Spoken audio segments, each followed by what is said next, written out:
See, Mark does a countdown, so we know exactly when the stream is going to start, and so obviously I'd not be ready to say Are we anything. live? Yes, we are live. Oh. Welcome, everybody, to the October 4th Balance Preview stream. And we're going to talk about some balance today, believe it or not. It's going to be pretty competitive focused, but there are going to be changes that affect the whole game, and this is, over the course of the years, we've been doing a lot of number changes to try to minimize the impact on other modes, but it's really important moving forward that we do targeted mechanical changes for competitive modes in addition to PvE modes, and just make sure that we are evaluating the impact and making sure that nothing too horrible is affecting the other modes, but we do need to make sure that we're making the good and the right changes for competitive in addition to PvE. So I'm obviously Cal CMC Cohen, joined here by Roy Marks. Got to say it twice? Absolutely. Yes. Thanks for having me. Excited to be here. Roy's kind of like an honorary balance team member. Every once in a while, he'll just send us a extremely long document of ridiculous changes. And so far, none have gotten in, but we'll since keep trying. we're talking about competitive modes, it makes sense to have Roy, who's very world versus world focused. And also, if we were going to run out of time, then Roy's here because he can talk really fast. I think a lot of people may have seen that on a previous live stream. I will have to go get my suit if we do that, but yes, I'm ready for that. Okay, so we're going to kick things off by looking at the teaser image that we posted earlier this week, and here it is in its full glory. I had a lot of fun cropping this image to make it as confusing as possible. I saw some people speculating that we removed pet swap from druid because there is no second pet equipped in this in this screenshot. Yeah. But obviously there's a couple of key changes, both that kind of got figured out pretty quickly. I think it took about 20 minutes before I saw the complete summary on Reddit. So the first one's kind of a freebie. The weird keybind on staff 2, A plus T, what could it possibly mean, Roy? What could it be? Yes. So a lot of players did figure it out, and it is in fact ally targeting, A&T. And so we had done this change as well to the first skill in the last update. We decided to do the same thing with the second skill, so it will now be able to target allies. But of course, that is not the most exciting part about this teaser. That is true. Which is has kind of two meanings in a way. And so we did see some other people figure this out, but if you look at the pet health, that is not the standard pet health that you would see if you're playing Druid in PvP currently on live. It is in fact a little bit higher. And this is because we have removed the trade-off on Druid, which does lead us into, I think, the next sort of part of this segment. Yeah, so first thing we're going to kind of talk about, there are a few kind of major topics for this balance update. And the first one is kind of the revisiting of some of the elite spec trade-offs that have been added to the game. Druid, obviously, a good example of what we've kind of identified as a bad trade-off, and a trade-off that is not fluid or it feels too clunky, and it really impacts more of how the spec feels instead of feeling like a more natural kind of balance knob to turn. Like you look at something like Necromancer, core Death Shroud is replaced by Reaper Shroud, or replaced by Harbinger Shroud, or replaced by the Scourge Profession mechanic. And that feels very natural. You give up a Death Shroud, and you get a new sort of Shroud to fill the gap. And obviously, Necro's never going to have Death Shroud and Reaper Shroud, or Death Shroud and Harbinger Shroud. That doesn't really make sense. So Necro, Guardian, also a good example of a profession that usually has a sensible, very natural elite spec trade-off. But something like Druid, Soul Beast, these very much impact how the spec feels to play, and it feels just very unnatural. It does not feel like I am playing the same profession, really. And so we've started to revisit a lot of these. Druid, Soul Beast, Scrapper in there a little bit with the vitality reductions getting removed this update. Spoiler. There's a couple more that we'll talk about once we get into the profession update sections. We haven't touched all of the ones that we've identified as kind of problematic for this update. Mirage is a key call out here. This is something that we're still investigating. We 100% want to get to a state with Mirage where we can give it the full endurance bar back in competitive modes. We've been bouncing some ideas around. Nothing has quite got to the level that we feel it is an acceptable change, especially considering the PvE impact of any change to Mirage. So that's still kind of in development on the back burner. Something we really want to get in, not for this update, but it's something high on our minds, especially as we're revisiting these trade-offs. Yeah, so pretty much, we've got several trade-offs removed in this patch, not every single one of them, and obviously there's going to be a few that we're just not going to really consider. Mirage being one of the ones that we are looking at. And so in future updates, we're looking to get rid of a few more of them. But we have touched several of them. But additionally, we've done quite a lot more than that. We've also removed all of the 300-second traits. So those have all been reworked. So there are no more traits with 300-second cooldowns on them, which is, of course, I think about time. It's about time. Yeah, a little bit. They've been in the game for a little while. About 2.5 years? Something around there, yeah. No big deal. We've also, a couple other things we've specifically looked at here was improving the AoE stability and stun break access, so AoE stun breaks in World vs. World specifically. Primarily those are kind of on Firebrand and Guardian, the class there, and so we're trying to get those out onto some other specs, some other classes a little bit. And of course we've got some general profession updates, and we'll be going class by class in each of those. Yes, and we're going to kick it off with Warrior. The order here is completely arbitrary. Well, not completely arbitrary, but it's not nice. It's not alphabetical like people may be used to. We're going to start with Warrior just because Warrior has a lot of good changes, or just a lot of changes. Hopefully, most of them are good. But it definitely has the highest quantity of changes is with Warrior. And something we'll see with this update is that some professions are getting more changes. This is kind of a bonus balance update that Josh talked a little bit about previously, where we've kind of pushed back the next regular balance update to the end of November. And I really hope that was part of the post, because otherwise I just leaked. I'm pretty sure that was in the post. But anyway, new information, if not otherwise known. But this is kind of a supplemental competitive-focused update because of the delay in the regular balance update. So some things that are a bit more underperforming, you see a lot of Warrior updates here because Berserker's not great. Spellbreaker is definitely struggling in PvP. Bladesworn needs some nerfs in PvP. So a lot of Warrior changes. There's going to be fewer changes to things like Necro and Guardian, but there are still a few changes in there for all professions. It's not a perfectly balanced in terms of number of changes. It is definitely focused on trying to improve a lot of underperforming specs in competitive modes. Absolutely. So we're just going to dive into Warrior. See, you want to talk about some of the high-level stuff we have going on here, Roy? Sure, absolutely. So we've obviously got the Berserker. We're going to be removing the trade-off for Berserker. We've got the defense trait line rework that we're going to be talking about. And we'll get deeper into that, obviously. We'll show that on screen. We've got some Bladesworn updates, like Cal mentioned. We've got specifically for PvP some Spellbreaker updates. Those won't really be touching World versus World. And then just some general World versus World, Warrior changes for skills and traits. Yep, so we'll kick it off with Berserker. Profession mechanic here is obviously talking about the trade-off removal. There's a few significant updates around one of the traits, and then just how the kind of profession mechanic of the specialization works. A couple updates to rage skills that we'll talk about, a couple updates to torch, and a couple of trait updates. We're going to show a lot of this off in game, so let's just hop in and show off some Berserker stuff. So first things first, I am currently a Berserker, and I have. Yes, you are. What is this, Roy? Is this this is an F1 skill? Yes, so Berserker has its old F1 back. This was how, if you played during the initial release of Heart of Thorns, this will probably look pretty familiar to you. So now the Primal Bursts are going to be something you enter. Berserker is going to be something you enter instead of going, choosing to go into your just normal burst skill.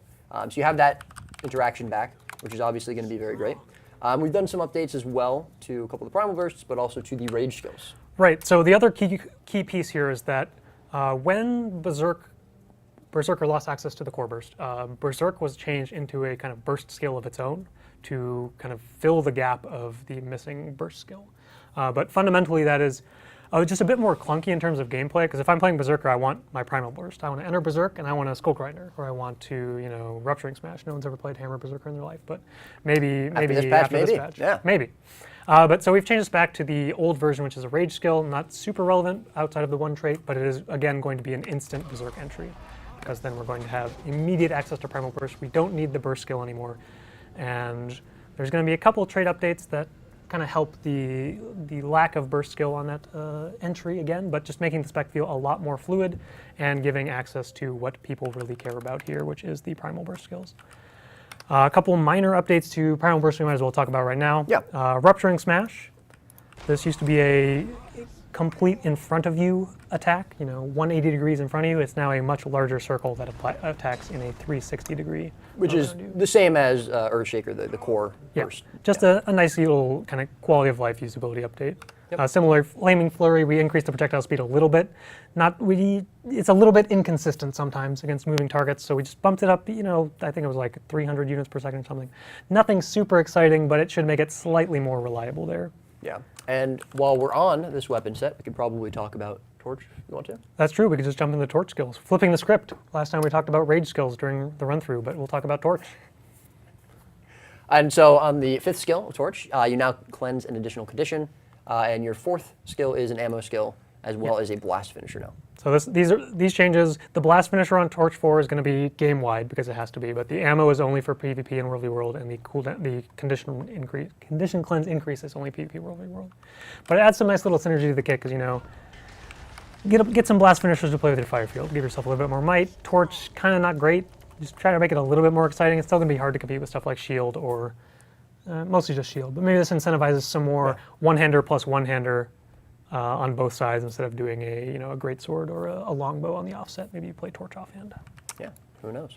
But now we can finally get into Cal's favorite part, of course, the Rage skills. Go back to the Rage skills. Go back to the Rage skills, exactly. I mean, nothing too crazy with the Rage skills. Something that happened similarly with the previous update to Berserker a long time ago, like years ago, Berserker update, is that all these skills got changed into Berserk extenders, and the adrenaline was removed from a lot of them. And that really hit competitive pretty hard because you need more adrenaline gain. It's a lot harder to gain adrenaline. So we've gone through and we've added adrenaline back to basically all of them. The ones that had it maybe got bumped up a little bit. The ones that don't have it now have adrenaline again. Shattering Blow, for example, we have 10 adrenaline gain here, just to, again, make it slightly more reliable to enter Berserk mode, have access to your burst skills.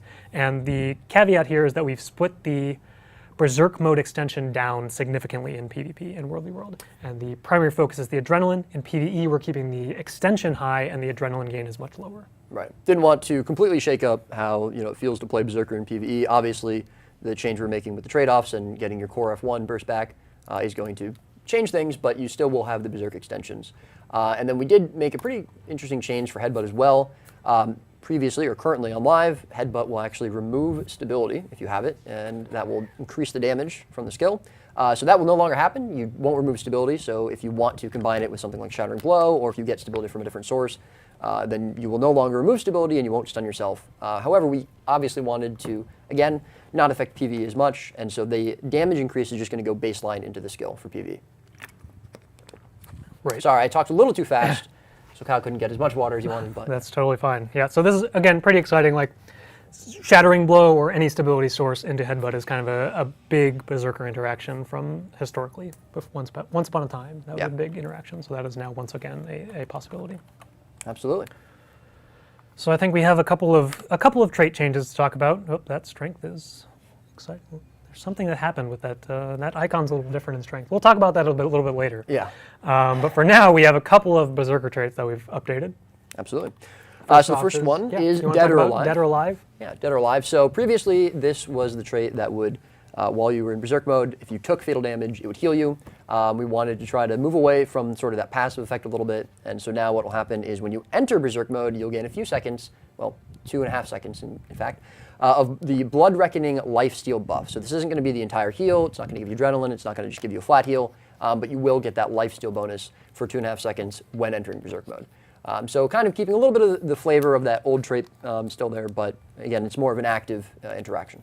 Yeah, just keeping it in the same vein, sustained trait. It's pretty. This one's actually pretty exciting, honestly. Yeah, like I'm it's a good trait. Interested to see how this plays out. And another slight update. Oh, I forgot to talk about. Did I forget to talk about Fatal Frenzy? I think I did. Maybe. You might notice that this trait doesn't reduce your toughness anymore. Right, that's the trade-off we removed. Yes. Besides, obviously, giving back another another trade-off that Berserker had. Yeah. So pretty important. I wonder how we forgot that. Anyway, the final trait change here is to Bloody Roar. This is now also going to give you resistance when you enter Berserk mode. This really kind of adds more to the power spike moment of entering Berserk. And one of the goals here was that we could actually bring the damage bonus down a little bit, because once upon a time this trait applied or inflicted taunt when you enter Berserk mode. Very unhealthy. That was removed and the damage bonus just got cranked up pretty high, which actually creates some amount of problem, regardless of Berserker actually being pretty weak overall. It deals a ton of damage right now. Yeah. And it's almost an unhealthy amount of damage, so we wanted to add something back here on resistance, or add something back here on Bloody Roar, give it a nice little bonus so we could bring the damage bonus down a little bit. So 10% gain some resistance, pretty exciting stuff. Absolutely. And I believe that is pretty much it for Berserker. Yes, so I we're say pretty gonna- much it. Obviously, that's quite a lot of stuff. We're lot hoping to of see some more Pretty Berserker, exciting changes. gaming. And the next thing that we'll talk about will probably as well, I think, help with Berserker. Yeah. So defense, as we had mentioned at the start, we are removing 300-second traits. There were a couple of those let me in swap this some trait line. traits. And so we will be obviously talking about those. But we reworked more than just the 300-second traits in defense. Whoop, spoiler. Oh, Okay. a little bit of a spoiler. There we go. Cal's going crazy. Trying to just turn off the flashing thing. That was a common point of feedback during the first beta preview, actually. Oh, okay. Well, I'm glad we're iterating the feedback. We're learning. Yeah. Yes. But obviously, defense is a trait line that you don't really see played very often right now. And it used to be a pretty common trait line. You'd play it in PvP, you'd play it in World versus World. Obviously, after the 300-second traits came about, just some various other things, you don't really see it being played as much. So we're hoping that reworking not the entire trait line, but most of it is going to help push it into the meta a little There's bit. definitely a lot of changes. Yeah, a lot of changes for defense. And so we're hoping to see, this should help Warrior specifically in larger scale fights for World versus World. It's a really good trait line for that. But also just some interesting new builds in PvP. And we're very excited about it. Yeah, so we can kick things off with the 300-second cooldown traits that previously existed in this trait line. We'll just start with Defy Pain. So previously this was, gain Endure Pain when you fall below half health. Yep. Pretty boring, pretty uninteractive. It's very problematic. So something we've been doing with a decent chunk of these is just making the trigger happen on elite skill instead of on a passive health threshold or passive interaction of some kind. And so this just makes it a lot more active. Very exciting with Headbutt, which notably is in short cooldown. 18-second cooldown.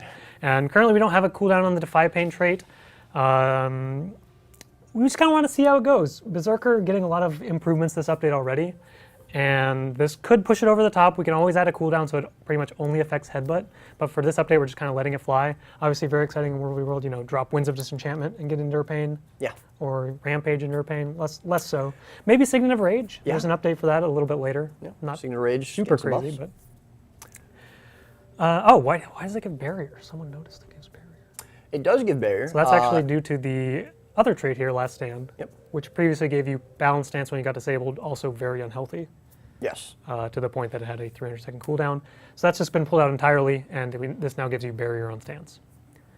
Notably, for things like Defiant Stance or Endure Pain, the barrier application is going to be pretty logical, where when I cast Endure Pain, I don't get barrier immediately, but once my Endure Pain ends, then I get the barrier from that trait. Whereas stuff like Frenzy is going to work as you expect, get the barrier up front. Right. Absolutely. And of course, this is a pretty big interaction for Defiant Stance. We didn't want to... Defiant Stance as well. We didn't want to put it at the beginning because then you'd soak up some of the damage you were trying to heal from. Just like Cal said, it'll happen at the end. And similarly, we changed Thick Skin here. This used to be kind of that, while you're above a health threshold, take less damage.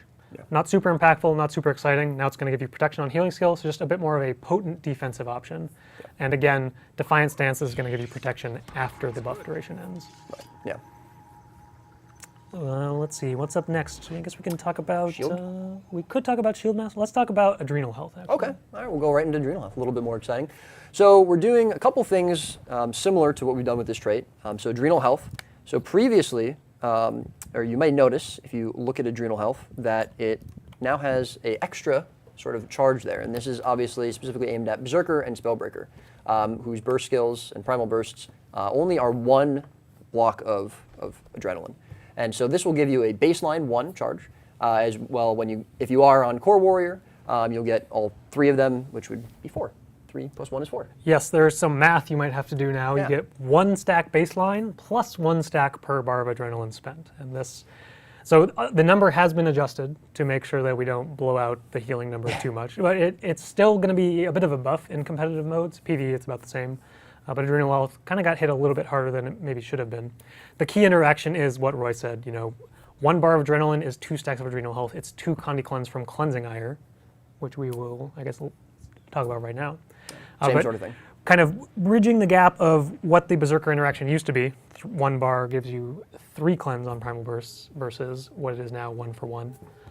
So this is just a nice nod to Berserker, a nice nod to Spellbreaker, making these traits feel a little bit more impactful when you are only spending 1 bar of adrenaline. Yep. And we have a similar change up to Berserker's power and strength.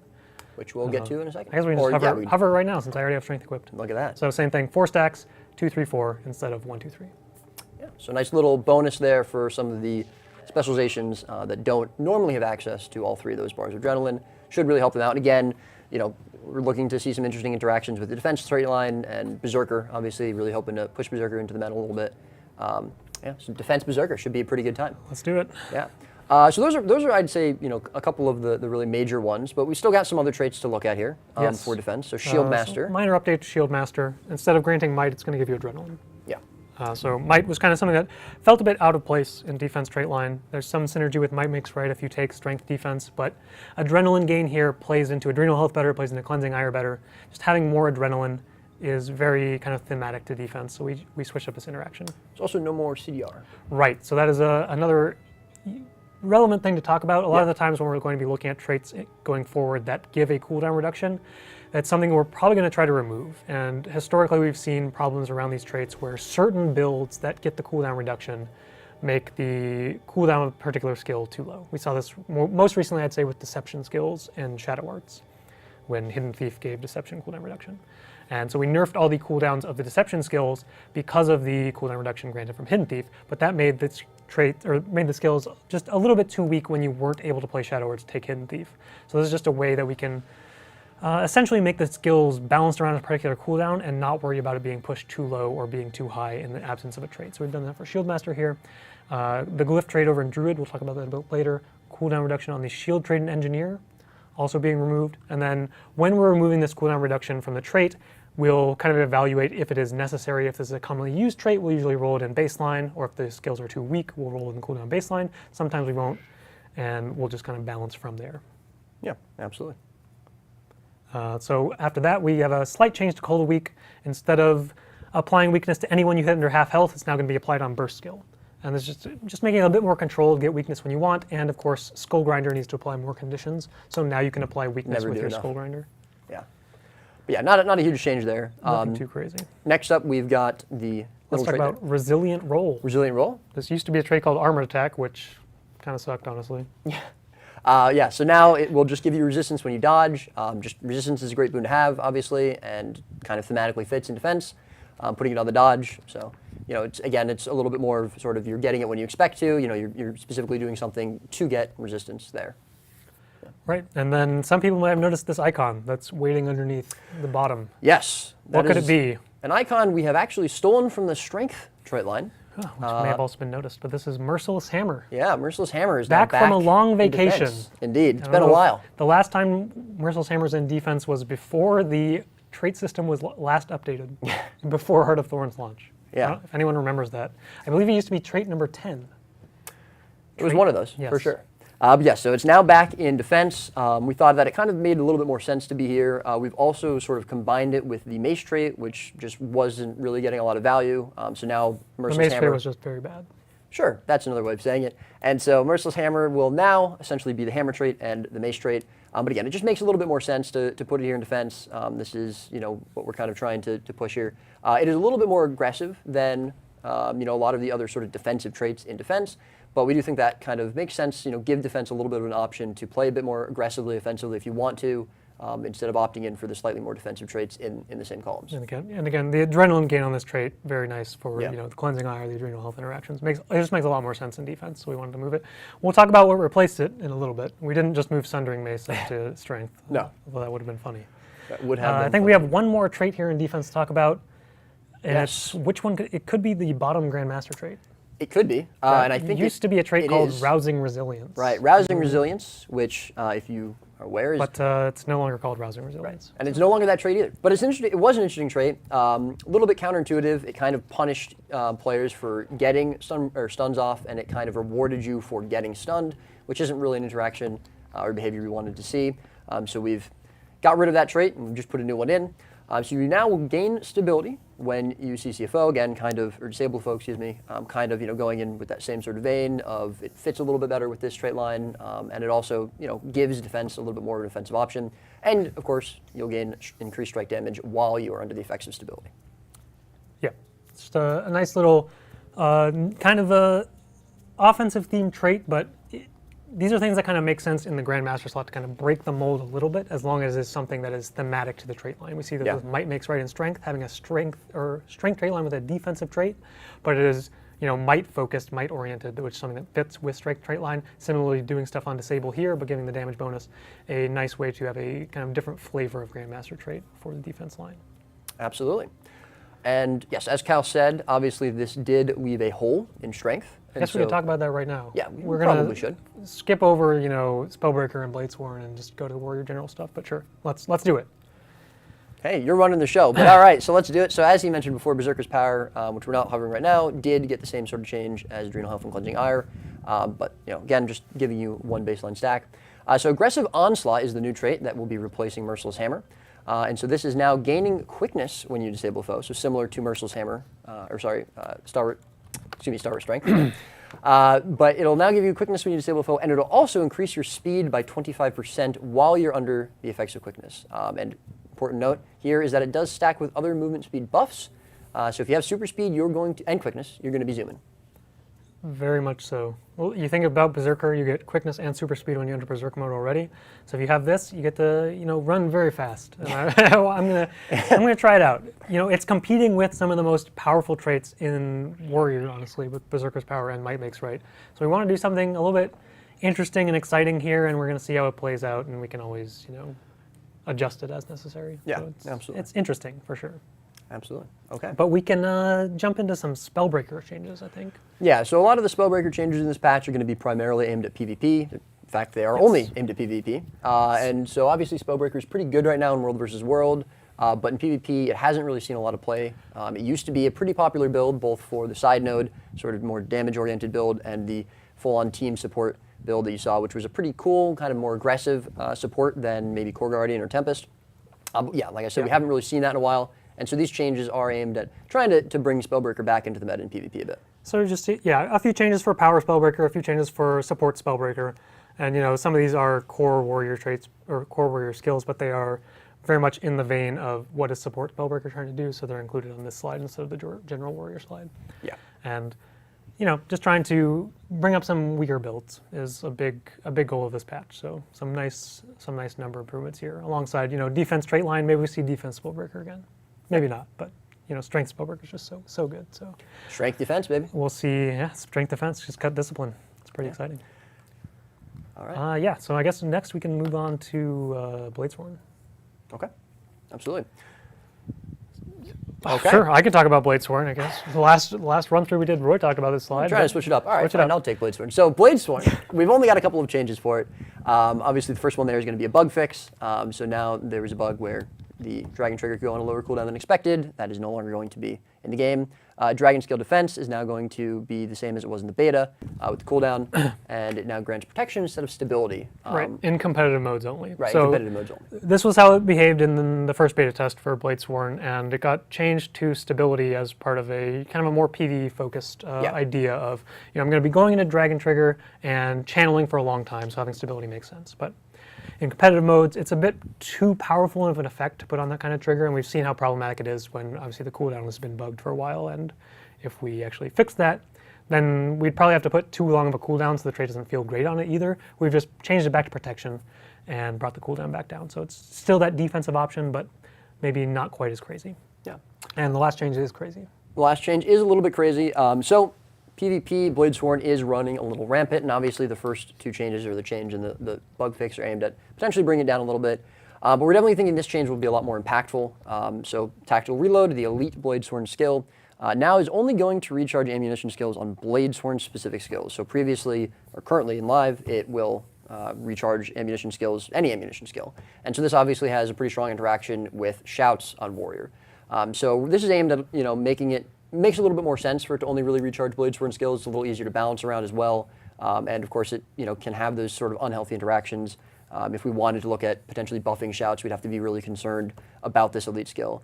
And so this will definitely affect how Bladesworn is run in PvP. We're thinking, this potentially might not completely remove it from the meta. That's what we're hoping. And obviously now with, the new defense options, we might see defense Bladesworn be pretty strong. But we will, of course, be keeping an eye on it just in case. Yeah, the real important thing here, this is a huge change. This is a very impactful change for competitive modes, and it could very much push Bladesworn out of the meta. Yeah. But the key thing, and the reason why we made this change, is because it really puts the skill mechanically where we want it to be.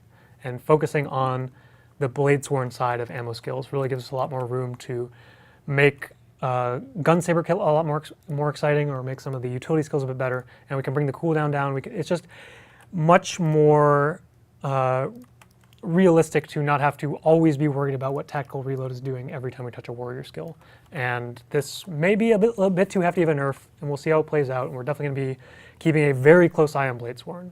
Let's just make that clear. Like, if this pushes Bladesworn on the meta, we'll be looking for ways to bring it back very quickly. Yeah. Because the goal of this change is not to delete Bladesworn, so if it does delete Bladesworn, that's not ideal. But no. It is putting the skill into a place where we want it to be mechanically, and then we'll balance from there. Absolutely. And that is it for the elite specs. We got a couple of sort of general world versus world. There's just a few general warrior updates. I keep calling it world versus world instead of warrior. Well, this first one is pretty exciting for world versus world. Absolutely. And so as we mentioned at the beginning of the stream, one of the goals with this balance pass was to try and get some more AoE stun breaks onto classes that either don't have them or just aren't as usable, as strong right now, as specifically the Firebrand ones, the Guardian ones. And so Shake It Off is going to be one of those. So it is now going to stun break your allies. However, in the current way that it is in game, it is an ammo skill with 2 charges. We're going to be bringing that down to 1 charge for world versus world and PvP. The cooldown, of course, alongside that will be going down from 75 seconds all the way down to 30.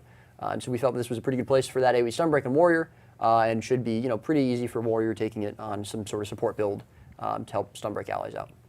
Yes, and then Signet of Rage is kind of just an extra add-on that we had in the update, because we were thinking about when Defy Pain went to on Elite Trigger. Very cool with Headbutt, less cool with maybe Rampage or Battle Standard, some of the other core elite skills. So maybe if Signet of Rage was a bit more usable, maybe you could get some use out of that. We brought the cast down way down. Yep. And bumped the might just a little bit. So it is still 20 stacks of might, 5-second duration now, much faster cast time. I'm not sure people are going to play it anyway, but it was just a kind of a first step toward making this skill a little bit better as we were looking at just core warrior. Absolutely. Moving on, Whirling Axe is going to have its power coefficient reduced in World vs. World only. This is obviously a very, very powerful skill right now in World vs. World. It chunks, and so we're hoping to bring it down a little bit, make it still usable, but not feel terrible to be hit by in one-shot players. And obviously we'll still be keeping an eye on action and seeing how it's performing. And then Earthshaker. Yeah, Earthshaker doesn't have notes. There is a change to this. Yeah. It's can you guess the change? Actually, Roy knows the change, but I think chat might. I can try to guess. Chat might be able to guess the change here. Yeah. So we kind of want to slow roll it as much as possible by leaving it blank here. We are adding a bit of damage back onto Earthshaker. And what? Also to Skullcrack and Prime Light Beam for this update. And this is kind of an important philosophy concept to talk about. As we're talking more about philosophy, Josh, talked about, we're working on the balance philosophy, and that's something that we're going to be presenting to players at some point. A really important idea when working on a balanced philosophy, which the 0.01 change was initially, is the idea of when you can break the philosophy. And this is something that dates back to a very old document internally from one of the original Guild Wars 2 balance designers, who basically the first bullet point of their philosophy was there are no rules. The first rule is that there are no rules. You need to understand when you can break the rules and when it makes sense to break the rules, because at the end of the day, the rules are never going to be all-encompassing or always perfect. And so this is, with Earthshaker and Skullcrack and Prime Light Beam, is kind of the first step into, well, where does the philosophy fail with 0.01? Because it's very good overall. I'd say a lot of cases where we kind of brought the damage down from CC skills significantly is just a good idea. It's, purity of purpose. There's another philosophy meme for you. But it's the idea that a skill's identity should be very well defined, and a skill should not do too many different things. So a CC skill should do CC. And damage isn't necessarily needed on a CC skill because the rest of your kit does that, or your teammates capitalize on your CC. But when we're looking at the kit holistically, looking at Hammer or looking at Mace, then we've kind of tried to balance around Earthshaker dealing no damage, Skullcrack dealing no damage, and we've pushed the cooldowns lower and lower to the point that we don't really feel comfortable pushing those cooldowns any lower, because then you just have way too much CC on these weapons, and the weapon's still underperforming. So we need to give a little bit damage back, and the last kind of note on philosophy breaking, I guess, would be where to do it. And sometimes it's just necessary, which this is kind of one of those cases, but also it's more likely to break on elite skills, Prime Light Beam, for example. Grandmaster traits, kind of these more most potent options or most potent build slots are the best ways to break philosophy, but also on kind of iconic skills. And when you think about Hammer War, you think about Earthshaker. very iconic. Skullcrack, very iconic skill. Prime Light Beam, pretty iconic skill for Hollow-Smith. Yeah. So these are good cases where we can kind of bend the philosophy. And we're not adding a ton of damage back. It's going to be around a 0.75 one-handed multiplier, which for hammer, it's like, I was going to look this up because I forgot the exact number. It's like a 0.678, but people who know weapon strength, hammer weapon strength means that the coefficients are lower than on mace, but the numbers are the same. It's very exciting math and all that stuff. Anyway, somewhere in the 0.75 range for all of these these three skills that we've put a little bit of damage back on. But it's not something that we're going to be doing too widespread. This is very much the exception, not the rule. For example, Surge of the Mists, never, ever, ever. Unfortunate. That skill's very good. Yeah, absolutely. So Yes. yeah, notably, Skullcrack, not on the slide, but is included, getting a 0.75 damage multiplier. Prime Light Beam, I think it's like a 1.0 because it uses the utility strength. Yeah. Yeah. So I think that's all the warrior that changes. is it for warrior. Yep. So next up we got Yeah. engineer. So that was a long bit. Yeah. Just something to remind that I think we talked about the earlier start. I need to drink some water, Cal needs to drink some water. Something we did, I believe. What he was Warrior going has a to lot of say. changes. Other Warrior has classes a lot don't of have quite as changes. many. Yeah, other classes will not have quite as many. Engineer has definitely got a good amount of changes. We've got some, good amount of changes for Ranger as well. Not as many for other classes, but we really were focusing on a couple for this build, and we've got changes for every single class at least. So there's something for everybody. But yes, moving on, we're going to look at engineer now. So the sort of high-level things to look at are Scrapper, Hollow-Smith, and then the general class updates. So for Scrapper, we are removing some of the trade-off. So you're no longer going to have the stat reduction when you slot Scrapper. Hollow-Smith, you will still have the function gyro on the F5. So you're not going to get the tool belt for the elite skill anymore. And that is something that we're kind of looking into for potentially in the future, but we didn't want to put it back on the interact key.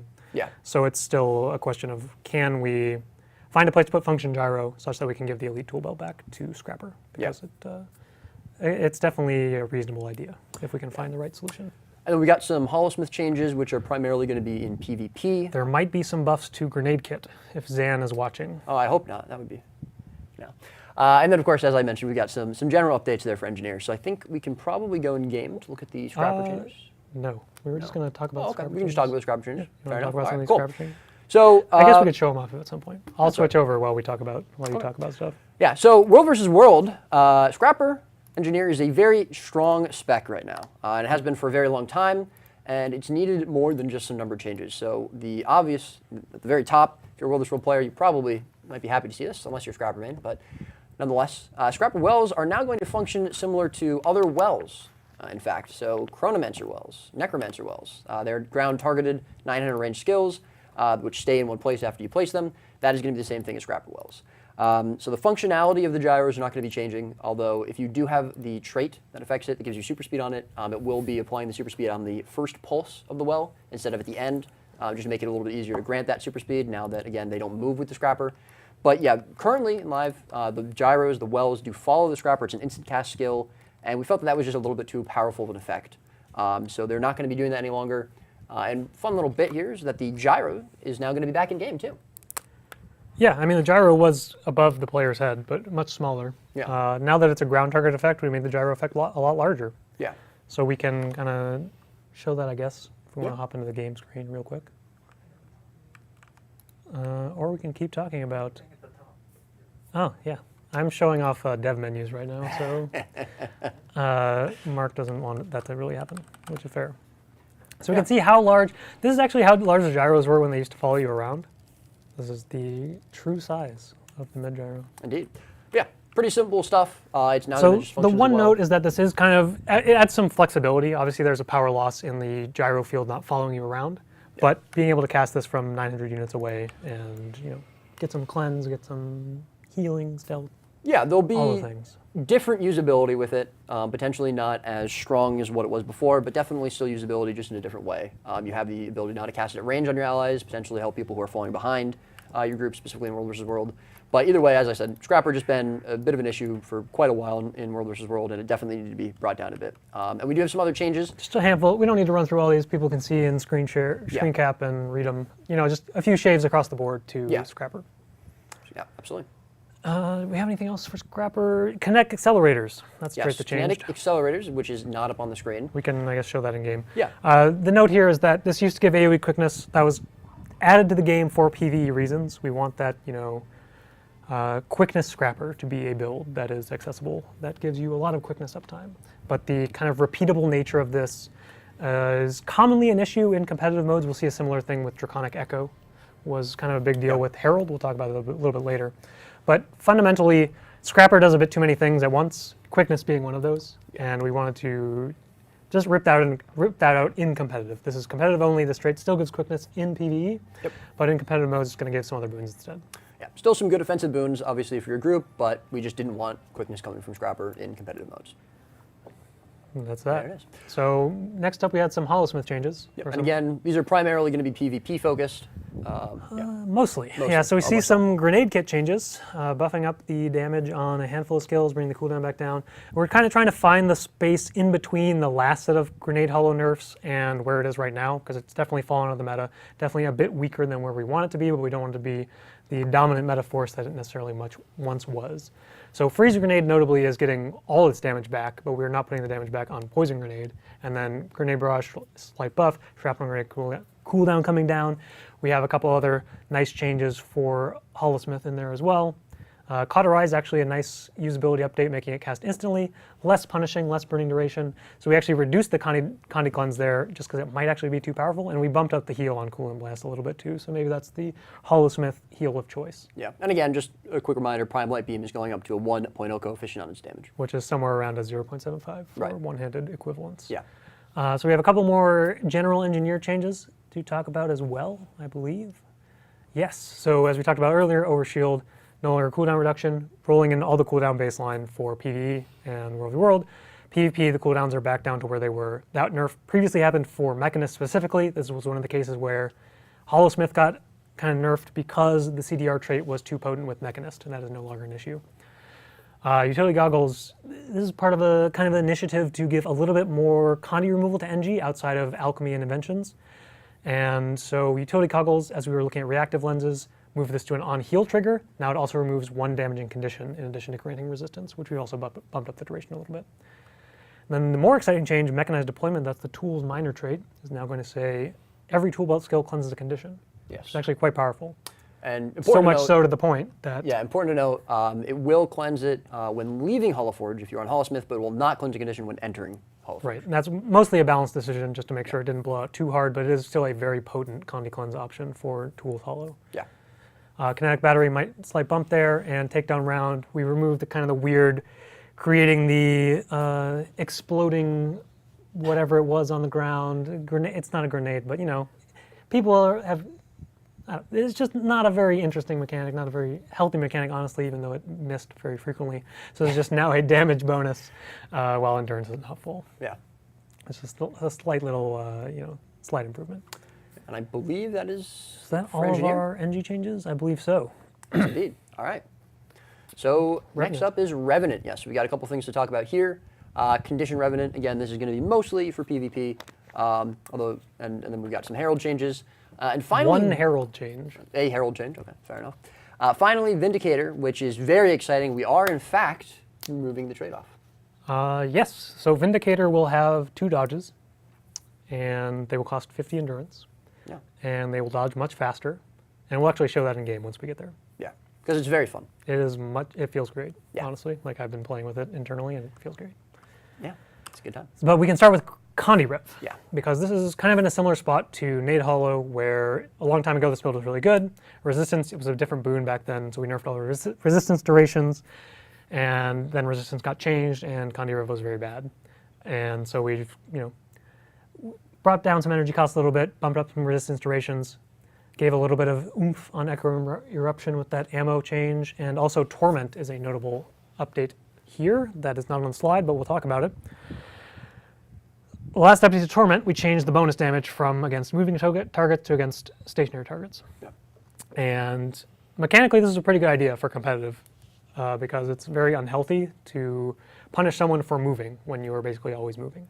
Unfortunately, the current version of Torment is just way too weak because you're always moving. You always get the weak side of Torment in competitive now. So we've kind of squished the range of Torment so that the base damage is maybe 10% under bleeding. I don't remember the exact number. Somewhere I think around it's 10% less than bleeding. Then the bonus is about 10-15% higher than bleeding. Yeah. So it's much more reliable, much more consistent, even against moving targets. Torment will be a relevant damage source while still maintaining that flavor of capitalizing against non-moving targets. Yeah, and obviously this will impact any other class that applies Torment, Scourge, but of course it is still going to be really big part of potentially getting Conjure Rev back into the meta. Absolutely. Is getting that torment change in. Yeah. Yes. All right. So we can move on to Herald. Herald. Which So is the just one, a single update note. yeah, the one change for Herald, pretty similar to the Scrapper change, which is that Draconic Echo, that Grandmaster and Herald. Now is just going to give might instead of quickness in PvP and World versus World. And again, this was very much a PvE focused change to give AoE quickness to Herald. Pushed it maybe a bit, Herald's good way right over now. the top. Herald is a good class. Draconic Echo already being taken before it gave quickness. Yeah. So, we should probably bring it down. And who doesn't want more might? Yeah, I mean, it's like one might stack because, again, the trade is already pretty good. Yeah. But we wanted to, keep the flavor of this grants you a boon AoE. So it's might, and it's not quickness. So that's good. Absolutely. That is going to be it for Herald. So finally, yes. Now Vindicator, which we can swap over to. Let me swap over to the Vindicator. we'll But you can talk I'll about talk about it for a second. You want to talk about Awakening? Yeah, so Awakening. Just a minor QOL, though. A little bit of a change here, and again, this is going to be aimed at getting those AoE stun breaks, as we mentioned with Warrior, back onto or into some other classes, obviously. So Awakening is now going to have a lower energy cost. It's now going to be an instant cast ability as well, which is obviously really important for stun breaking. And the radius, which is really the big part of this, is going to be increased from 360 to 600. So this should really allow you to do, it'll be a lot easier to stun break allies, especially in World versus World type situations where you're probably going to be a little bit more spread out. Again, similar to other changes we're making, similar to how stun breaks work in other classes, and so good change. Yeah. So dodge. I mean, the information is up here on the screen. It costs less endurance to dodge. It gives you less evasion. But let's show it off in game. Yeah, it is very absolutely. exciting. So I have the damage dodge equipped right now, but I mean it's the same for all of them. Yep. Let's just see how fast. Let's see how fast this is, Roy. I'll time it. Wow, that looked like 0.8 seconds to me. Wow, it was exactly 0.8 seconds. Yeah, I timed that myself. So obviously, we've reduced the effectiveness of all of these dodge skills as well to compensate for the reduced energy cost, or the reduced endurance cost, rather. Yep. But again, getting 2 dodges to Vindicator, making sure you're not spending too much time just sitting in the air. That also that kind of felt bad from both sides as well. Absolutely. So this just kind of cleans it up, makes it. It feels really good. It feels very good. Slight shave to energy meld too, because this used to give you 50 endurance when you needed 100. Now it'll give you 25 because you need 50. Yeah. Again, we'll be keeping an eye on how these skills are all balanced given the 50. We just kind of about halved most of them since we have the endurance cost. There's slight tuning, but we'll mostly be waiting and seeing and watching the result and then balancing going forward again. Indeed. But very exciting. I believe that is going to be it for Revenant. That is all the Revenant changes. So we can move on to, what's the next class? I think Thief, yes. It is Thief. Thief, indeed. I definitely didn't cheat looking at the screen. Spectre. But yes, we were talking about how Bladesworn's running a little rampant in PvP. Spectre, on the other hand, pretty okay right now. It might be up there. Oh yes, no, that's also probably a bit of a problem. So the Shadow Shroud health scaling is going down, and we haven't removed the trade-off with this class. I don't know if you wanted to mention this, but we were, definitely. I think in the future we probably want to remove the trade-off. Yeah, the reduced initiative cost initiative. is definitely one of the trade-offs that doesn't feel great. It really it heavily impacts your interaction with non-scepter weapons, especially. And we did kind of compensate a little bit by giving access to the Shroud skills, but it's still one of the ones that doesn't feel great. We'd like to get to it at some point, but Spectre is kind of a big balance problem at the moment. So we would like to make sure we get it a bit more balanced before we remove the trade-off there. This is the same health to Shroud scaling that Necromancers use. Yeah, sure makes sense. Currently, there's just so much. You see Carrion Amio with Spectre right now. You have quite a bit of Shroud health. Yeah. Especially on a class that has a ton of mobility. Not the most healthy, I would say, to be bulky and high mobility. So this is bringing it down very significantly. But similarly, this is kind of putting it into the spot where we want it to be. And then we can balance the Shroud gain per initiative cost, or we can balance the the drain rate, any number of things from here once we see the impact of this change. Absolutely. Slight nod to Deadeye in PvP as well with the Meld with Shadows. Slight reduction. This was, a pretty powerful trait that we added with the last Shadow Arts rework, and just bring it down a slight bit to give slightly less super speed, because 4 seconds is a lot every time that you stealth and exit stealth. 2 plus 2 is 4. Again, quick maths. We're really working it. Yes. So a couple. You want to talk about the trait reworks? Yeah. So again, 300-second obviously, cooldowns? Several, in fact, 300-second traits on Thief, and the one that isn't up there, Shallow Grave from Spectre, has also been reworked. Yeah. So instant reflexes. That one actually mostly got tuned. Right. Yeah. It's not a complete rework exactly, and it still has a decent. The cooldown is lower. The conversion of healing is lower in competitive specifically. And the interaction, and which is pretty important, the interaction with Vapor Form, Downstate Elementalist is gone now. Yes, Shallow Grave will no longer revive Vapor Forms. Yeah. But yeah, so going back, so instant reflexes is now going to give you, it's going to trigger on elite skill. So again, kind of using the same trigger that we've used in a couple different places, just a lot healthier than a passive. And so that's going to trigger on the elite skill. Hard to catch is going to give you endurance. It's a very small number, but it is going to give you endurance after shadow stepping. We wanted to put it at a small number to start, obviously, because you do have a lot of shadow steps on Thief, especially if you're on Spectre with all your wells. And so we're going to be keeping an eye on it, making sure that it isn't blown out of proportion. And if it does seem to be underperforming, then we can also just boost that number up if we need to. Definitely. And the last note here is Well of Bounty. This is another nod to kind of expanding stability access to other professions. And Spectre, not really a viable support pick for something like Worldly World, where we are trying to make a lot of these things work, but it's something that we're going to be looking into for a future update. And while we were looking at stability sources, Well of Bounty made a lot of sense. This no longer has the possibility of applying every boon in the game, but it will now always give you stability on Pulse 1. Yeah. And then it will always give you Might, and then Fury, and then Vigor, and then Resistance. Yeah. And something I actually did forget to mention here with instant reflexes, which is probably kind of important, Dagger Storm, since this is one of your elite skills, does in fact already give you evasion while you're channeling the ability. And so we've made sure that the evasion from instant reflexes happens at the end of the skill cast instead of at the beginning and doesn't overwrite. Right. And one final note there is that this trait actually has a 30-second cooldown, just to make sure that Deadeye can't get evasion and then get evasion again from its ammo elite skill. Yeah. But that doesn't really impact any of the other elite skills on any of these specializations. Absolutely. So that's Thief.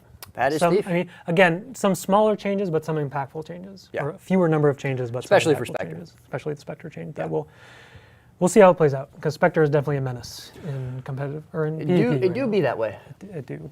It do. So I think we have a couple of Guardian changes next. Is that true? Well, we do, but first up we'll have some Scourge changes. changes. And so this is going to be it for Necromancer. Obviously, we did talk about the Torment change, which, again, like I mentioned, will probably affect Necromancer a little bit, again, specifically Scourge.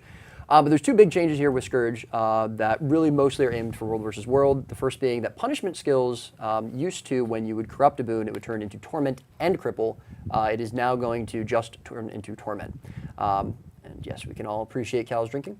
But because of this, obviously, and the reason for this is just because that function, it just provided too many covered conditions. It was a little bit too strong to get two conditions on one player for corrupting one boon, and so in return, you're now going to increase the amount of torment stacks from 1 to 3. Yeah, we wanted to try to keep some of the unique flavor to the Scourge punishment skills. There is some consideration just changing them into using the standard boon corrupt table. But for the first pass, I guess we wanted to try to keep that flavor, make it a little bit more aggressive, make it targeted always Torment, especially with the Torment buff. Yeah. It's definitely something we're trying, but if it ends up being a bit too weak, we'll probably just change them into traditional boon corrupts. Yeah. And of course, something that, again, I'm sure a lot of my World of World friends will be very happy to see, Trail of Anguish will now have a target cap. This is both for affecting enemies and allies. And I believe that target cap is 10. That is correct. It is currently 10, kind of in line with a lot of the other line CC skills, or line skills that affect a large number of targets. This obviously isn't a CC, but similar concept. And for now, it's going to be 10. We can always evaluate and bring those down to 5 in a future update, maybe. We'll see. Yeah. But that, I believe, is it for Necromancer. Necro's already pretty good. Necro is already pretty good. Competitive, so fewer updates. That's kind of what we were saying at the start of this. Yeah. Mesmer, though? Oh, what's that? What is that? First line. First line is pretty exciting. So yes, a couple trade-off removals here for Chronomancer and Virtuoso. They will both be getting their distortion back on their F4s. So that notably, probably Virtuoso never had distortion on F4. But once upon a time, Chronomancer did have distortion. They'll be having their distortion on their F4s. And Chrono will still have continuous split on F5 like it used to. And so of course, muscle memory, will take a little bit of time to retrain. but it is still definitely a much better change, I think, giving the distortion to these specs. Yeah, and Virtuoso in competitive modes, probably, I mean, especially in World v. World, we'll see if this pushes over the top in PvP. I'm not too confident that it will. It's something that we're looking into for a future update. It's definitely struggled to find its footing. Yeah. Probably one of the End of Dragons special editions that has kind of struggled the most. Absolutely, yeah. And we want to make sure that Virtuoso can see some play in these game modes, but it's not something we had time to do for this update. Yeah. The next two changes are aimed mostly at Boon Rip, specifically for Necromancer in World vs. World. Phantasmal Disenchanter is going to be losing some Boon Rip, and Nullfield, while not losing anything, is going to have an increased cooldown. Right, and we definitely are planning a larger investigation into kind of the Boon Rip versus Boon applications for World v. World in kind of the next major balance update. But since we were doing a pretty relevant buff to Mesmers here with Mantra of Concentration, we felt it was the right time to bring down a bit of their other potencies. Yeah, absolutely. And so that change. So that's just, a pretty big update. Increasing the radius, similar to Awakening, trying to make it more competitive with like shouts. Yeah, specifically, stand your ground on Firebrand. So now it'll be a lot easier to, well, you probably will see Mesmers taking Mantra Concentration now to apply stability allies. And so it'll obviously have a little bit of an increase in the ammunition recharge, just to balance it out, because it already has 2 charges. But yeah, it'll be a lot easier to apply stability there. With that skill, it should be a pretty competitive stability access skill, and putting it on Mesmer made sense. But again, like Cal said, we wanted to just make sure that we weren't, blowing the Boon Rip out of proportion before taking a deeper look at it later on. And so that's why we have the other 2 changes up there. Okay, so I think we're finally over to Guardian. Finally, it could be. Unless there's another class, who knows? Whoa, there is. Oh, wait a minute. Wait, it's Elementalist. Elementalist? The class that, everyone knows you for. Oh, right. He forgot that existed. But hey, again, nothing too major with Elementalist here. Obviously, we had a couple of 300-second traits that we had to rework for this class, and we are getting, a little bit of a buff there for the group stun break on Elementalist, Eye of the Storm. But if you want to talk about the... Yeah, I mean, some minor trait reworks, final shielding on elite skill, and then, just reworking Earth Embrace is a minor trait, or an add-up trait, rather. So it doesn't need to be as exciting. Gale Song, honestly, is the same slot, so we're just doing some pretty, pretty standard stuff there. Barrier on Earth Attunement, AoE Prod after healing skill. Nothing too crazy, but again, add-up slot, getting those 300-second cooldowns out of here, very important. And I will save Cal from saying that Guardian's up next, because we do have some Catalyst There are some Catalyst nerfs. changes. Yep. PvP. There was a lot of speculation that Ellie would just always get buffs now, but that is That's crazy. not true. I actually made an Elementalist for the first time when I heard you were team lead. Yeah, that's actually why Grouch has been streaming Yes, he's been Staff getting ready for Weaver this. He had for the a while. insider info, yeah. He knew. But Catalyst is something that it's right up there. It's not at the same level as Spectre, Bladesworn, Herald. Right. But with all 3 of those getting pretty significant reductions, we wanted to make a few changes to Catalyst just to bring it down, make sure it doesn't just dominate the meta. So if we can move to the next slide, there's just a couple of defensive shaves here, bringing down some of these changes that were kind of undoing some of the buffs from March when we did that big pass on Catalyst and made it a lot more powerful. Absolutely. And maybe a couple of extra... No, I think we have Guardian finally. Is it finally Guardian? Is it finally Is it Guardian? time for Guardian? I actually forgot the order. Yeah. But yeah. This is the first time we've ever even seen these notes, actually. But yes, so Guardian going to be getting some changes here. These are pretty much going to be primarily nerfs for Guardian, since it is performing very strong in World vs. World on multiple classes, multiple specs. Nothing really relevant for PvP, other than we are, again, of course, reworking the 300-second trait that is in Dragon Hunter. But we'll go over the trait changes if you want. Yeah, this isn't like a huge complete rework, because it is kind of the still same on elite trigger, but we've refocused the trigger into kind of the more defensive aspect of this, because we're considering that this is going to be triggering off Dragon's Maw. Yeah. So if we drop Fragments of Faith after Dragon's Maw, that's potentially a lot of damage happening. Yeah. So this actually no longer deals damage at all. It just drops essentially as if you had already triggered Fragments of Faith. It will give you Aegis, it'll give you Stab, and then it will drop some Aegis fragments around you. And that will just always happen. You don't need to drop Trap, you don't need to trigger Trap. There's some Aegis fragments. Again, on elite trigger, more defensive focused. Nothing too crazy, honestly. Yeah. Good trait. Pretty solid. Yeah, absolutely. And it has a cooldown less than 300 seconds. Yeah, exactly. That's a pretty good argument for taking it now. But all right, that is, I believe, it for Guardian. And I think that's all the classes, right? There's no more? I think we have Ranger. Oh. We talked a little bit about Ranger at the start. Yeah. Now, there is nothing too major with Ranger happening, I'd say. Nothing too crazy going on there. There's some crazy changes, actually. Oh, are they? Okay. A few. Okay. Maybe just one that I would call is actually crazy. Okay. That's with Soul Beast that we'll get to later. So sorry, Let's talk about Druid. Let's talk about Druid, indeed. So obviously, as we mentioned earlier, we had that teaser image, and so that was going to be the Druid no longer having the pet stat reductions. So that trade-off is just going to be gone. But we've also got just some general trait updates and some other skill updates as well for Druid. Right, so tuning up a bit of the glyphs. That's notable because of, yes, always. I keep bringing up this dev menu that I forget to close out, so we can never come back to the game screen. But we're fine now. So notably, we changed Verdant Etching. This is the trait that used to drop a seed of life on the ground when you use the glyph skill, now gives protection. And one of the goals here was that making support Druid viable in competitive modes is something that historically never really has been. Yeah. And we've seen kind of the side node Druid in PvP, and we've seen some sort of Druid abomination in World v World every once in a while. Immobilize. It does immobilize, yeah. But it has not been, a true support class. And so Right. one of the things we were trying to do for this update is make it more of that true support class, which involves giving it a few more tools that it didn't previously have access to. And why is my Astral Force increasing? That's a great question. I couldn't tell I you. do not have Lingering Light equipped. Huh. What do you know? You don't have any traits equipped right now, actually. Well, we have the minor trait. We have Natural Mender. Oh, look at that. We've moved the passive astral generation from Lingering Light onto the minor trait so that all Druid builds have access to this. If you're going more aggressive with Grace of the Land, or you're going for the Immobilized build, you just have more Astral Force, because that's kind of definitely a problem in competitive modes. This also no longer has that kind of weird stacking component. It's just going to give you a flat healing bonus, like pretty much every other outgoing healing bonus trait works on other professions. So the prot on Verdant Etching, we want to tune up a couple of the glyphs as well. So if we hop back to these slides, I think we have a couple notes on what those changes are. Just some minor number tuning on stuff like alignment, equality, kind of the glyphs that could see play. And tides, maybe not so much, but I could see the heal glyph, and then maybe alignment now, and equality, and glyph of the stars. Yeah, Glyph of the Stars. No longer channeled. Which is probably a little bit more of what I would say is the significant part of a lot of the glyph reworks. So previously, or again, currently in live, it is a 7-second channel, which that's a long time. It's a little hard Not to use. quite as long as 300 seconds, but it is still pretty long. And so it's no longer a channeled skill. And now it is going to give stability, which again is we're getting stability on some other classes. This is going to be a little bit different than the stability we put on, obviously stability already existed on Mentor Concentration, but a little bit of difference from that buff. And it's now going to be pulsing stability, pretty similar to kind of hollowed ground on Guardian.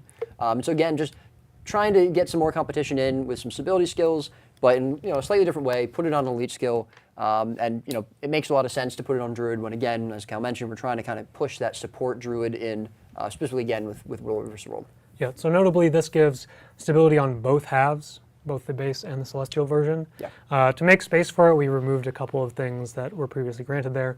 The base version no longer gives you Conti immunity, which is kind of a mechanic that's a little unhealthy. Yeah. So while we were adding stability, we figured we'd just rip that out. We've seen the joys of Winds of Disenchantment back when it was a full boon prevention. Yeah. It was slightly powerful. But then on the back half, the Celestial half, it no longer gives protection, because then we now have the glyph trait to give protection. Yeah. And we've also reduced, since it's now a ground targeted skill, it's only 6 pulses. The revive happens, the numbers per pulse are higher, because it used to do like 18 revive pulses, now it does 6, but then it's still the same boons and all the other stuff that it does in Avatar. Just no more prot, it gives stability instead. Pretty good skill, pretty excited about this. Again, trying to hopefully get some competition with Guardian. And again, just make Druid a much better option there for. Yeah, we have a couple more trait updates as well, which are on the next slide, I believe. Or we can show them in game. I don't remember all of them. Oh no. So there's a couple things. We talked about all these actually. Yeah. Well, most of them. Cultivating Synergy, just a slight healing coefficient buff. But the big one here that we haven't talked about already, Druidic Clarity. This used to cleanse all conditions from yourself when you enter Avatar. Very powerful. Historically problematic even in competitive modes in certain metas. Yeah. And so we wanted to bring that cleanse down to a more reasonable number, such as 3. But it now cleanses allies as well. Yeah. So a nice little nod to potentially support Druid. Yeah. Again, should feel a lot better for Druids that want to try to support their allies. And again, even though 13 conditions cleansing at once is potentially problematic, it probably wasn't happening that often. So it definitely seems like just a better trait in general. And again, just getting that synergy with getting support druid again into the meta and really making it feel better to help your allies. Yeah, and so we have a couple more kind of Q will adjustments to talk about. Yep. That we can show off in game. So the first one is staff 2 ally targeted, which we did talk about. Let's see what it actually does. We changed the effect a little bit. So this used to do like the thing where the projectile would attach, and then the projectile actually needed to strike your ally to heal them. Just maybe a little bit clunky. Yeah. So now it's just going to do kind of a healing area. You can see the blue outline of here's the healing pulse radius of this. So again, this will obviously feel better to use and be better to use because it's ally targeted, but it'll also definitely just be a stronger heal in general. And you can throw it on your And more allies. It's consistent. so much more reliable. And last up, we have a change to Seed of Life. Some people may remember, or Never hitting anyone with the skill. no one has ever landed a Seed of Life because there is the long cast time followed by the very long detonation time. Yeah. So we've cleaned this up quite a bit here. It now activates instantly if I don't run out of avatar because we sit here rambling too much. It now activates instantly and it explodes much faster. Wow, that's so fast. That is, I blinked and it was gone. Yeah. I did it again. I keep missing it. This should hopefully be a lot more usable. The radius is a little bit larger too, 240 up from 180. And it's instant, so you can do cool stuff like combo. If you don't exit avatar, you can get your blast finisher, more AoE cleanse. More advanced druids. We actually druids, reduced the probably. Condi cleanse here in competitive because if you can actually hit someone with a skill, 3 Condis is probably too much. Yeah, absolutely. And it is on a very short cooldown as well. Yes. Right. But some nice usability improvements in addition to Glyph of the Stars. You'll actually be able to use it We now. can actually show this off. You just cast this and then you run around. Yeah, and you get stability. You get stability. Pretty It's cool. very cool. Indeed, indeed. I believe that is it for druid. I believe that is correct. Yes. So which, we now get the Oh right, Soul Beast. That's a Soul Beast is a pretty fun stuff. I'll let Cal talk about this one. All right. I think he's very excited about pet it. swap in combat. Yeah. Done. The trade-off is gone. Notably, all the traits that give you something on pet swap no longer trigger on entering beast mode because that was added as kind of the compensation for losing pet swap and is no longer needed. Yeah. Leader of the pack. This is another nod to increasing stability access in World versus World because Dolyak stands much more reliable, much more easy to share. And last up, we have a rework to Eternal Bond. This is obviously the 300-second cooldown trait of Soul Beast. Soul Beast. Thank you. Yeah. I know. Ooh, sure you- almost screwed this up. Setting up the demo real quick. Yeah. And this is a pretty exciting rework, I would say. This is probably should the be pretty good. craziest change in the whole patch. Yeah. It's going to be a good one. Let's just preface it with that. Yeah. So notably, this was kind of a defensive. You had the same life-saving mechanics as Dead or Alive, not super healthy, but we wanted to keep the idea of this is a more sustaining trait because we have the damage trait here and we have the stance trait. We wanted that same defensive sustaining trait in the Grandmaster slot. So let's just hover the tooltip and let people read this real quick. What does it say, Roy? Well, I'll read it too. Heals when using a merged skill. So again, keeping that sustained there. But what's also kind of interesting about it is now you can swap pets while you're merged. Oh, that's pretty exciting. So again, Some you can exciting swap stuff. pets while you are merged in beast So mode. let's show it off. Yeah. We'll go into beast mode. Currently, I do not have the trait equipped. Yeah. But also your shout beast mode out to skills? the programmer who built the Soul Beast UI however many years ago, because it does actually support 4 skills very cleanly. Yep. So I have now, Ooh, look at that. what is Eternal Bond is now a skill on your skill bar, and all it says is meld with the other pet. And Absolutely. also this does count as swapping pets, which is also exciting. Yeah. Because it'll trigger all your pet swap traits. But you see I am merged with my River Drake. Shout out to the River Drake pet. It's a good time. Maybe I take off no recharge so we can actually use some cooldowns. Maybe I could, not important. We'll just use some cooldowns here and then we will swap to the brown bear. Oh my goodness. And he didn't even And we leave have beast now mode. swapped pets. That's while incredible. merged. Look at that. So it's Pretty pretty exciting exciting. stuff. Like this mechanic is just kind of crazy. The goal here obviously was to make the synergy with using merge skills much cleaner in that you can use the 3 skills on one bar, swap to your other pet, and use the other 3 skills and get the maximum sustain without having to exit and then remerge. But it's also just a cool mechanic. Yeah. And it might be broken. It- We will it could definitely be, be yeah. balancing this trait going forward, but Yeah. the idea is really exciting. It's something we wanted to do, and it is now here for October 4th. Yeah. Absolutely. But yeah, very, very good stuff. Very cool stuff. And I believe we got a couple. Is that it? There's Yes. a couple of general ranger updates. Yeah. These we are do just have some the other 300 second cooldown trait reworks. So Stone Form got the elite trigger, and Shared Anguish is just going to give you and your pet stability when you swap pets, instead of absorbing incoming CC. Yeah. So I think that's all of the. I think we're forgetting something though. That is all the professions, but That is every class. We talked about PvP. We talked about world versus world. you know, Roy, this is still an opportunity to get balance changes in, and so for What else could the there be? one PvE viewer in the chat right now, Oh. we do have a few updates to the Mechanist. All right, Mechanist, yes, which obviously has been a little bit of a problem in PvE. And so while we're not taking a huge hard look at it for this patch, we're definitely thinking about, planning on looking at it a little bit more in depth there. Good. In November, we are trying to get at least a couple of changes in just for this patch. We didn't want to leave it completely untouched, even though, again, this is going to be a very competitive focused patch. We felt it was important to just at least get a couple things in there for Mechanist. Yeah. As Roy mentioned, we are looking into more changes for Mechanist in the next balance update. But for now, we kind of removed a couple of the potentially, I don't want to say problematic, but some of the more impactful passive damage generation that Mechanist had access to. Yeah. So aim-assisted rocket, notably, is no longer going to trigger for the mech at all, regardless of what traits you have equipped. Yeah, and that should definitely decrease quite a bit of the damage coming out of the Mechanist there. And then second up, we've got the bonus ferocity from Mech Frame is no longer going to be inherited. It's just going to increase your precision there on that trait. Right. So again, just a touch to the mech's damage output itself to kind of remove some of that passive damage output while we look ahead to a future update. Yeah, and again, like I said, we're not expecting this to just completely do the class. Not that we want to do that anyways, but just a couple touches to it. We'll have to see how it shakes out. And again, we're going to continue looking at it a little bit more deeply for November when we plan on getting some more changes in for it. But since it was obviously a competitive focused patch, we didn't take too many looks at it. But again, just wanted to get something in, make it hopefully feel a little bit better for the meta there in PvE. All right, and we have one final change thing, yeah. that we'll talk about, and then we'll wrap up. Revenants. That's class. Once, I forget which update it actually happened in, but recently the interaction between weapon swap sigils and legend swapping was removed, but it's now back.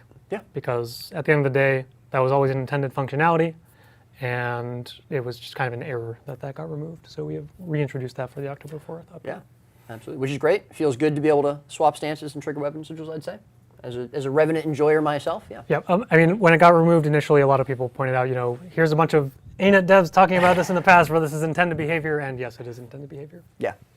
So there you go. So I guess we'll try to wrap things up here. That's all the changes for the update. We'll be posting the update notes shortly after the stream. Some of the stuff that we talked about in this stream will not be in those notes because we are still kind of in the iteration phase for this update. Yeah. And some of these things came in after the post was ready and localized and all that stuff. And obviously we're still going to have some time to make some changes based off feedback. And that's really the goal we have with doing these preview posts, whether it's through a live stream or through the text posts. We want players to give us feedback about these changes and, give us time to fix any mistakes that may have been made, if there are any. There's some crazy changes in this patch, but there's a lot of good changes in the patch too. Absolutely. But make sure to check out the post in the forums in case you missed any of the notes. You'll be able to read through most, if not every single one of them, as Cal said, and give us your feedback. We'll be looking for it, and I feel like I'm forgetting something. I do feel, because when we initially ran through this, it took a lot longer. So well, the first time we ran through this, it took forever because we were just kind of stumbling around for I did a fair amount of stumbling just now too, but yeah, sure. words and whatnot. And we don't have Ruby here to wrap up the stream cleanly. Yes. It's just us amateurs who... I mean, I'd be happy to do it, but he wouldn't let me, so. Yeah, so again, thanks everyone for watching. This is... I love doing streams. Like, I'm hoping that we continue to do live streams for balance previews. Absolutely. But we're definitely figuring out all the logistics around that and when things need to be ready and what things aren't going to be ready, but we're still going to be getting in for the update. All these details. But live streams are fun. I love being on camera. Roy, I guess... I've been on camera once or He's twice. streamed before, I guess. Yeah. Twitch.tv/ no. Twitch.tv/Groucheroo. Oh. See, that's... Nice. We're actually live right now, and that happened. Yeah. That's good. Anyway, yes, we'll be posting the update notes pretty shortly after. Some of the stuff we talked about here will not be in those notes, as we mentioned, and just keep that in mind when you're giving feedback, and we'll be following all the channels, and probably making some follow-up adjustments between now and the October 4th patch itself, based off that feedback. Absolutely. But I guess that's it for now. Thank you very much for tuning in and watching. I've been Roy Marks. Ah, yes, Roy Marks, and Cal CMC Cohen. But you Absolutely. can just call me CMC or Cal, I guess. I don't. It always feels ridiculous to me when people say like first name, nickname, last name in one sentence. See, I just tried to wrap it up, and he kept talking. So There you go. But yeah, we're gonna sign off. Obviously, we'll be reading some feedback, and we'll maybe be back for the next balance update sometime in who knows. yeah, absolutely. Until then, we'll see you in the mists. Ooh, nice.